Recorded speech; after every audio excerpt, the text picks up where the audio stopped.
Hello guys, today we'll talk about how to fix or how to solve the problem of Zalo app. We click on settings. Here you can click on apps, default apps, app settings. On above you can search about Zalo app. Then you can click on first stop and you can click OK.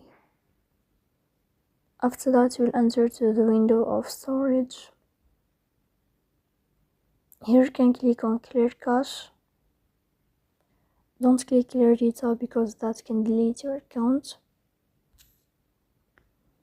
In the end you can turn off your phone and you can wait a moment to turn on your phone again to fix that problem. So please don't forget to support us by like and subscribe.